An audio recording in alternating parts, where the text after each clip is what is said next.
ஆண்டவராகிய இயேசு கிறிஸ்து நாமத்தில் உங்களை வாழ்த்துகிறேன். 2 கொரிந்தியர் 6:18. ஆண்டவராகிய இயேசு கிறிஸ்து எவ்வளவு பெரிய ஸ்லாக்கியத்தை நம்ம கொடுத்திருக்காரு பாருங்க.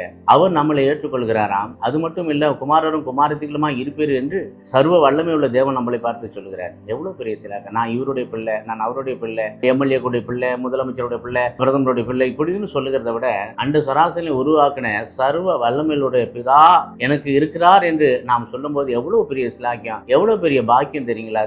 அதனால்தான் ஆண்டவர் சொல்கிறார். 2 கொரிந்தியர் 6:18 சொன்னது பிரகாரம் நாம் அவர்களுக்கு குமாரத்தையும் குமாரத்திகளாகவும் இருக்க ஆண்டவர் நம்மளை விரும்புகிறார். ஆண்டவர் அப்பா என்று அழைக்க ஒரு புத்திர சுவிகாரத்தையும் அப்பா நமக்கு கொடுக்கிறார். நீங்க ஏற்றுக்கொள்ளுங்க. முதல்ல நீங்க என்னை ஏற்றுக்கொண்டாதான் நீங்க குமாரனும் குமாரத்தியா இருக்க முடியும் என்று ஆண்டவர் சொல்கிறார். அதனால ஒன்று கவலைப்படாதீங்க. அப்பா பிதாவேன்னு சொல்லி அவரை கூப்பிடுங்க. நாம் குமாரரும் குமாரத்திகளும் ஆண்டவர் நம்மளை ஆசீர்வதிக்க அதுவே போதும். சர்வ வல்லவருடைய பிள்ளைகளா நாம் இருக்கிறோம் என்றால் எவ்வளவு பெரிய சிலாக்கியம். ஆண்டவர் உங்களை ஆசீர்வதிக்கவும் உங்களை உங்களுடைய பிள்ளையாய் தெரிந்து கொள்ளவும் இந்த நேரமே, இந்த நிமிடமே ஆண்டவரை நோக்கி கூப்பிடுங்கள். அப்பான்னு கூப்பிடுங்க. உடனே இறங்கி உங்களை தன் பகனாகவும் மகளாகவும் ஏற்றுக்கொள்வார். ஆண்டவர் ஆசீர்வதிப்பார். ஆமென்.